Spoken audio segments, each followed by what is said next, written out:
Hello, welcome back to the channel. It's me, Emmy the Cat Lady, and you join me. We're back in the Mojave today for the next part of the Wasteland Psychology. I was going to try and just kind of finish it all off today, but the heat wave in the UK is kind of a lot, so I can only stand recording for a short time with without the fan on. So we're going to do Vault 34 today, which is definitely one of the most interesting vaults in Fallout New Vegas.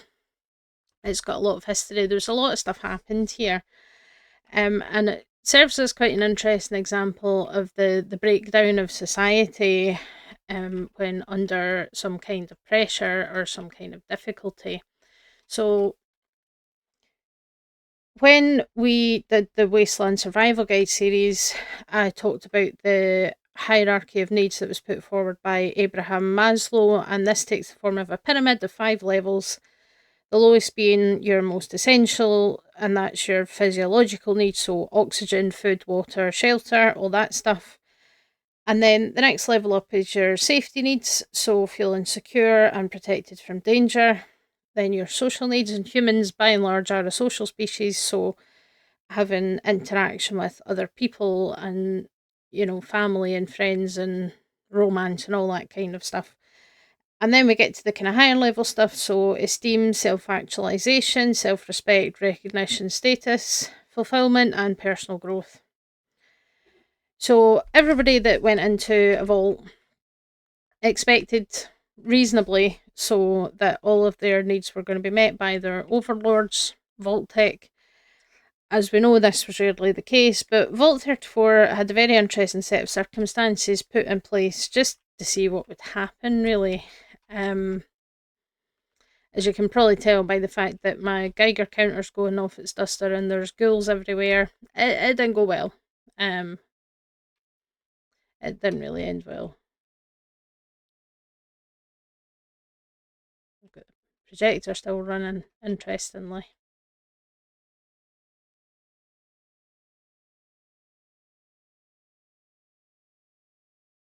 Yeah, you can pick up a few bits and pieces on the terminals in here, but most of the data's corrupt, so it's not the easiest to read. But according to the Fallout Bible, which is a very useful collection of information that we've got on a lot of the background. Oh, there's Vault Security here. They're all ghouls, unsurprisingly. So essentially, the armory in Vault 34 was overstocked with weapons and ammunition, and there was no lock on it, which meant that the weapons were accessible to anyone in the vault. The residents had access to a lot of recreational facilities, which we don't really see as much of in the game. But, there was a full-size swimming pool, lots of other recreational facilities, but very limited living space. So plenty of entertainment, but not a lot of space for, people to actually live in, to sleep in. That was all very cramped and restricted. And people had plenty of entertainment and they had a feeling of security because weapons were accessible to them. They had the option of taking whatever they wanted, using whatever they wanted. But with limited living space, eventually they're going to outgrow it. And that's exactly what happened. And in response to that, the Overseer set up a remote lock on the armory, on their terminal, and then a group of vault dwellers demanded access. And they ended up fighting their way out of the vault. And this happened in around 2231, so it's 50 years before the events of Fallout New Vegas. And they ended up settling in Nellis Air Force Base and became the boomers that we all know and love. And that wasn't the end of Vault 34's problems, however. Overpopulation was still an issue even when a bunch of people left, and the Overseer basically posted guards to stop anybody else from being able to leave the vault. When I say, if you look at some of it's only a very small number of terminals that are active, and a lot of the data is corrupt, so you do have to kind of fill in a lot of the blanks yourself, in essence, to figure out exactly what happened. Not sure.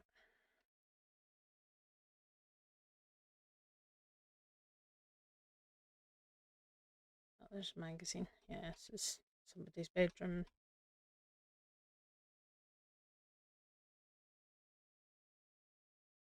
We need a key. Oh yeah, you need to. So yeah, to make your way around, you do generally need a key.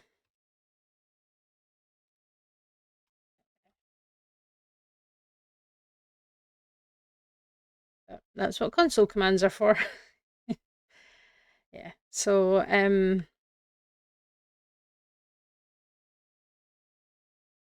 operations room, we can't get in there. The security room, and then the overseer's office is through here.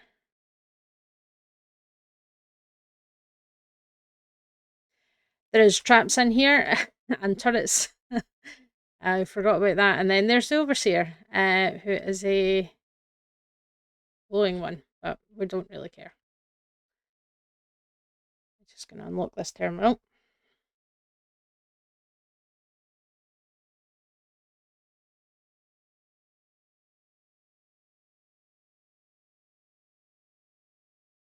There we go. That was easy.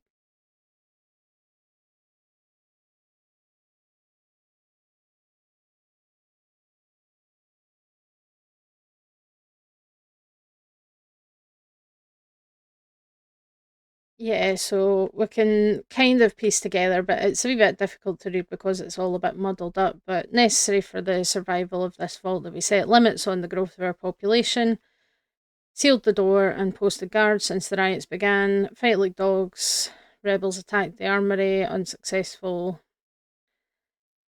Technicians inform me the reactor was damaged during the assault on the armory. So yeah, repair the damage, unsuccessful. So essentially, people rioted again. They wanted access to the armory, and because of the fighting, they damaged the reactor, which is why the place is now fully radioactive. And then people were dying of radiation sickness, and becoming feral ghouls, essentially, which, we can kind of see that as we go through this vault. It's absolutely chock full. See, there's even more of them. They're everywhere. So when you are coming to this place, definitely be well prepared for handling all these ghouls and things. And the security does warn us that there's some flooding and damage to the reactor. These people understand we're running out of room, need to limit the population, continue to grow at this rate. The system can't handle this kind of growth, can't they understand this is necessary? So, everybody that's kind of in charge of managing these things is trying to kind of say, like, we really don't have a choice. We have to set a limit on the population here in order to kind of keep the vault viable for things going forward. But people don't necessarily like that. You can find fragments of the overseer's journal throughout the vault. Oh, there's a gas leak in here.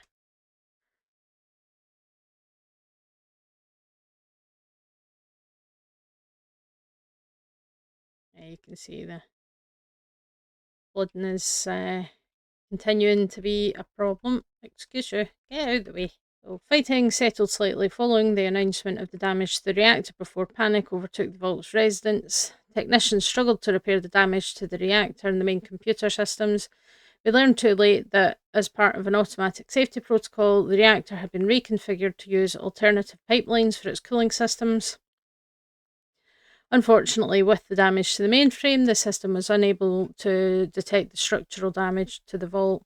Radioactive gases pumped through the broken pipes and irradiated the vault. On top of it all, we can't open the vault's main door.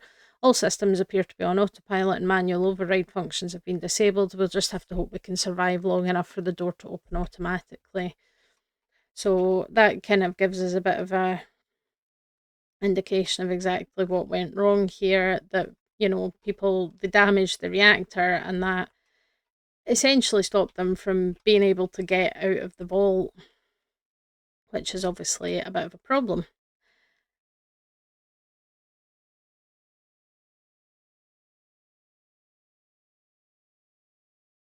There are more fragments of the Overseer's Journal. Let's head over here. No, we can't. That's, yeah, fair enough. Right, let's head back up then.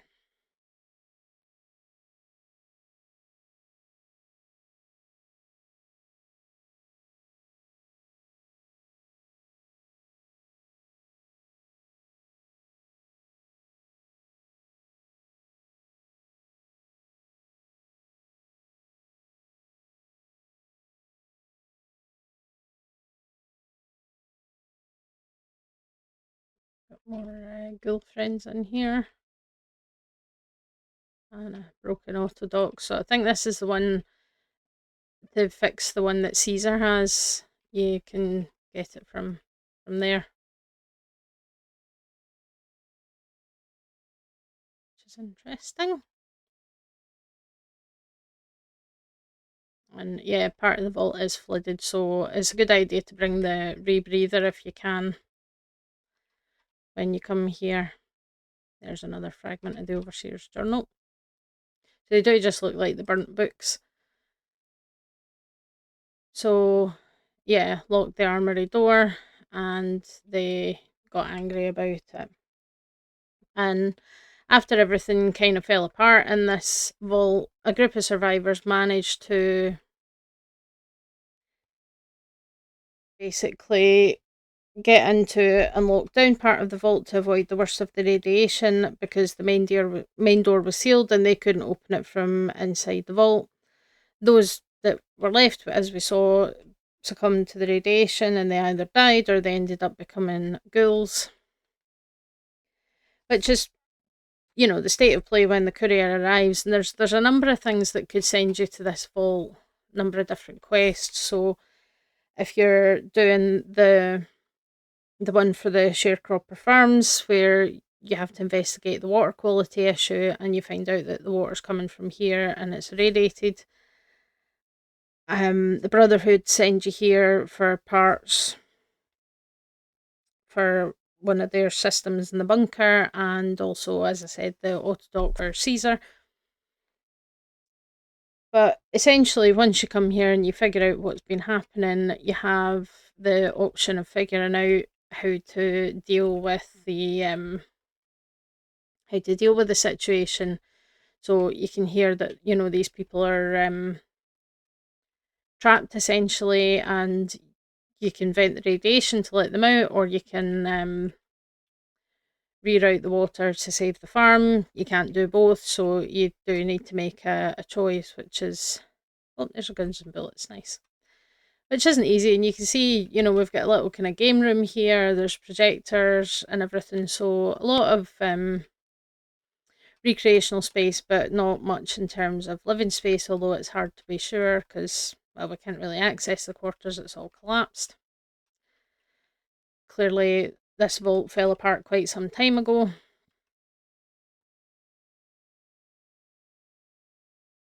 And obviously, once you make the choice then about, saving the remaining survivors of this vault or leaving them to their doom,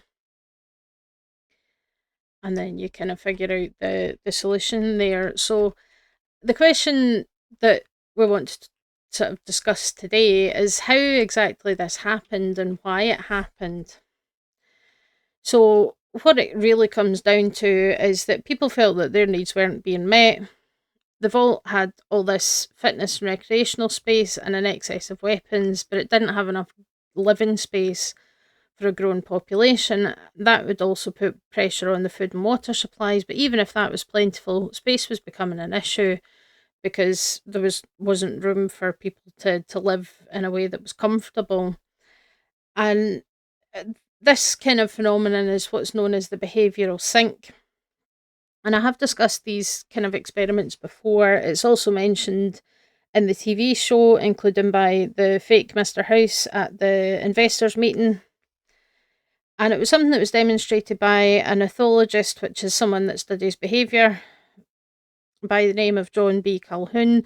And he used rats and mice to demonstrate how social structures can collapse when overpopulation occurs. This is the mouse or rat utopia experiment. So the main experiment was that he took a bunch of Norwegian brown rats and they were put in a massive cage, unlimited food and water.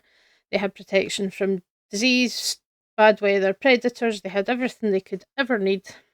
But the rats would eventually reach a critical mass population, after which their normal social behaviours fell apart. It's important to remember, as much as rats get a bad reputation, most of that coming from the Black Death, which is undeserved, but they are social creatures and they live in groups. There's very few rats that are content to live singly. They're generally better and happier kept in groups because they are quite social creatures.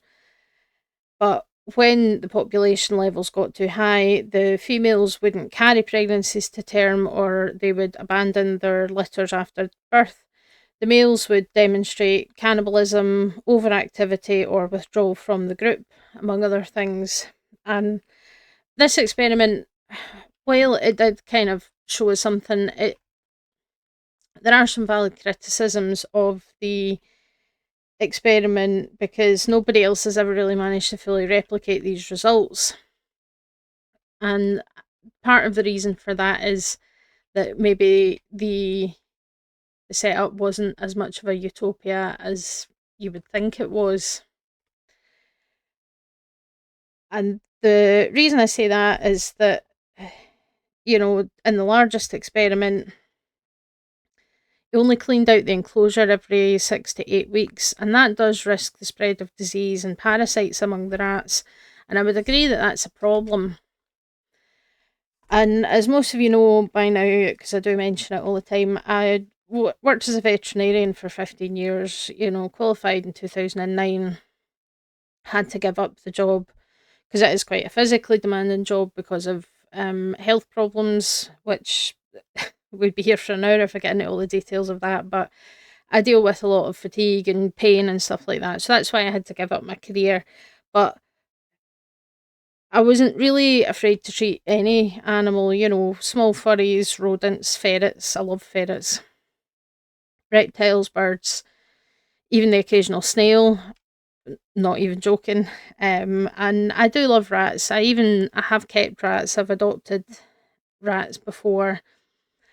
And I think they're brilliant wee creatures, but they are especially vulnerable to respiratory disease and it can become chronic. I say I have had patients where they have had to have regular treatment for respiratory disease their whole lives because they had it when, basically before their owners actually got them, they had developed it.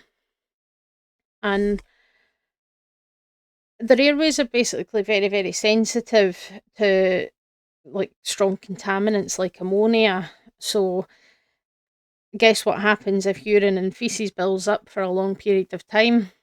It's ammonia. And it's possible that the collapse of the behaviour among these rats was if the cage hadn't been cleaned properly. That makes it not a utopia because it's not pleasant for them to live in.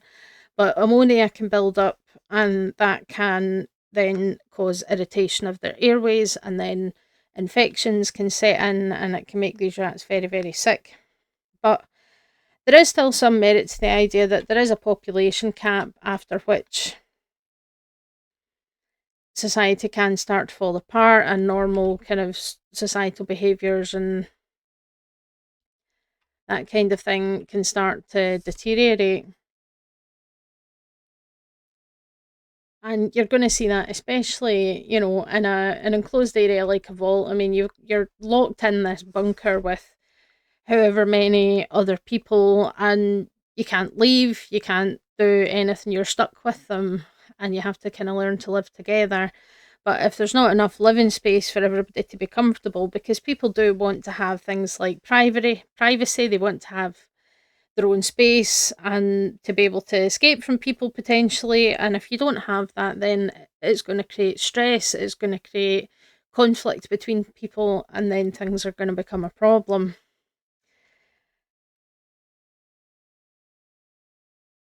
And that's clearly where the breakdown happened in this vault, was because there was a lack of real authority. Clearly, the overseer was quite paranoid, and people felt that their freedoms were being taken away. So the freedom to have access to weapons, whether you agree with it or not, clearly the people here weren't happy about it and about having that taken away. So they retaliated. And being told that there was a cap on population, which essentially means, like, you can only reproduce and have children if we tell you that you're allowed to. You can't, and again, that's something that people don't really like someone else making decisions on for them. It's something that most people generally want to decide for themselves, and not being allowed to do that is going to be problematic as well for some people. And the overseer then became afraid that when the population reached this critical mass where stress levels are high and people are just not going to cope, that they're going to take the weapons from the armory and anarchy was going to reign. So he tried to stop it by locking the armory down, and it backfired twice. And, as you can kind of understand, people don't like having their autonomy taken away from them. They don't like having their freedom taken away from them. It's the same reason that children often resist limitations placed on them by their parents. So, like bedtimes and things like that. And even if there is a good reason for a specific rule set down by parents, like safety, children do resent being told what to do, and they look forward to being grown up and being able to go to bed whenever they want and eat ice cream for dinner. And luckily, most people, as we do grow older, kind of know that we do have the freedom to do that, but the wisdom to know why we probably shouldn't. But it is kind of natural to a point for kids to test these rules and limits. But, living in a vault is different from living your normal life above ground, before the bombs fell. When, I mean, okay, it wasn't actually sunshine and rainbows, but, because it's a contained situation where you can't leave. You're having to share it with your fellow vault dwellers, and you have this authority figure that can have quite a lot of control over your life. And it does impact people. I mean, we do see in Vault 101 and Fallout 3, we can see in the medical notes that there is a syndrome that they call vault depression, depressive syndrome, because of life in the vault. Not even just fresh air, sunshine, all these kinds of things that can be beneficial. But being trapped in this tin can, essentially, like sardines, it's going to get to people in terms of their mental health as well. So it's no surprise then that, the overseer's attempts to preempt a revolt backfired and everything fell apart. If he had just left it alone and not been so paranoid about stopping the people accessing the weapons, maybe things would have turned out differently.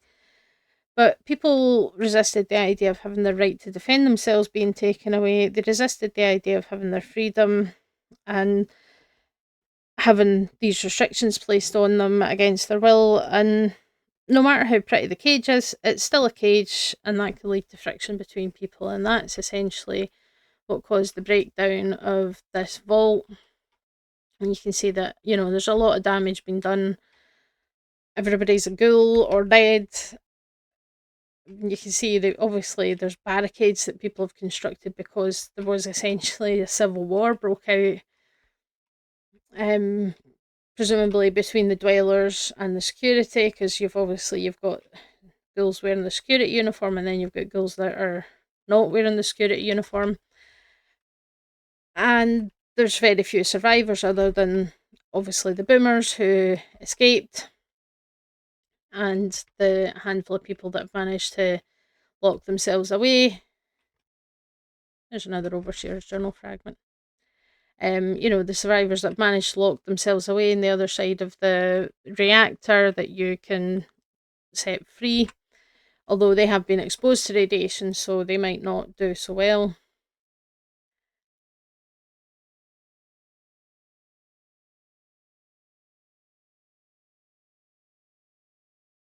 Yeah, so yeah, we can see this one's earlier than the other two that we found.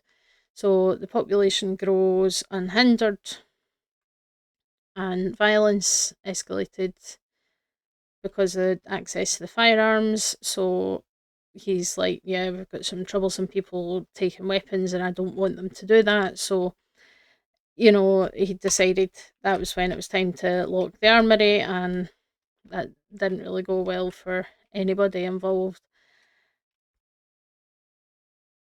And I think it's interesting because, again, people always like to, as I've mentioned before, they like to kind of think the best of other people and kind of assume that they're going to do the right thing if it comes down to a situation, that they're going to be prepared to do the right thing. But oftentimes people really, really don't. And you've got other things like the bystander effect as well, where, the more people that are witnessing a situation developing, the less likely that any of those people are going to intervene because they all assume that somebody else is going to do it. But sometimes if you can, if you try to preempt what people are going to do, you might actually make matters worse. And that certainly seems to be the case in this vault.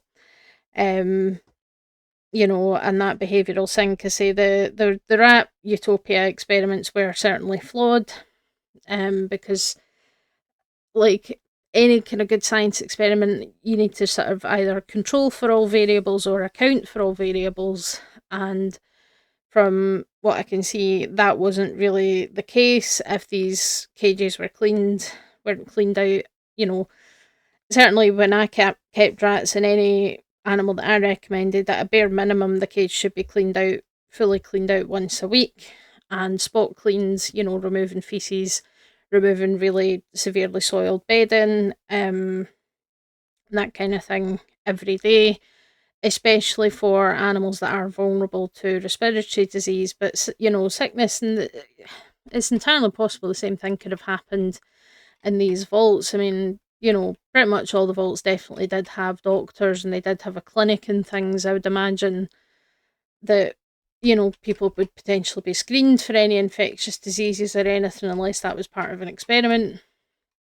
And people could be treated and isolated if something did break out. Because again, if you've got an enclosed population, one infectious disease can just run through the whole population. It can cause a lot of problems as well.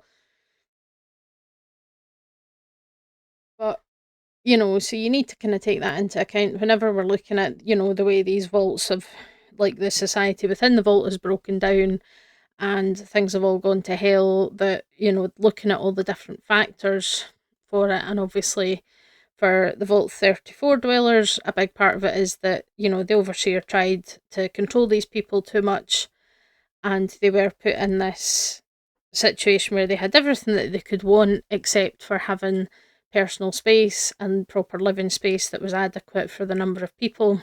So when they were told, no, you can't have more kids, people were obviously going to be upset about that. When they were told, no, you can't have free access to weapons anymore, people were upset about that.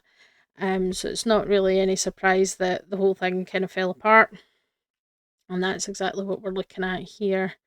Also, somebody managed to open it because all the geckos have started to get into this place. The outside of this vault is Golden Gecko City, so just be aware of that. And I say in the cave outside, you can see the rads are still here, so there's a lot of radioactive waste.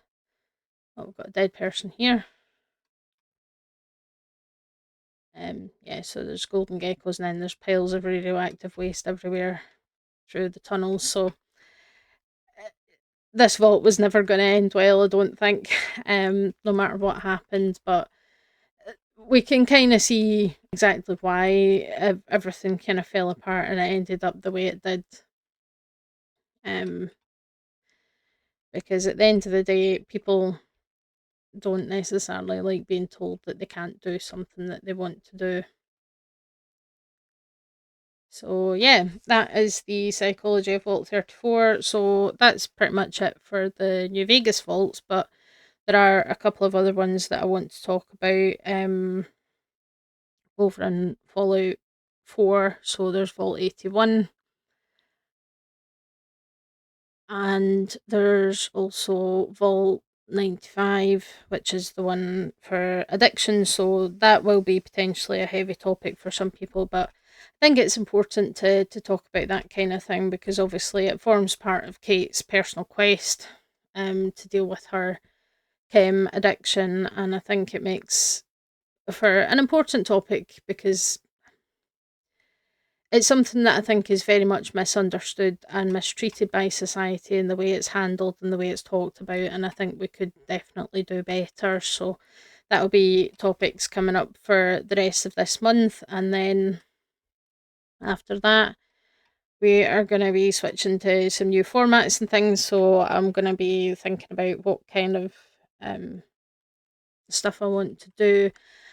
I do like the idea of doing a kind of challenge run in this game where I just use survival skill and don't use any kind of human made medicine, that kind of thing, maybe on, hardcore mode or something like that. But I'll have a wee think about things and I'll look into it, and I'll let you guys know once I've decided what we're going to be doing next. So hopefully you enjoyed that. Any thoughts, as always, leave them in the comments, and I'll catch you guys next time. Bye.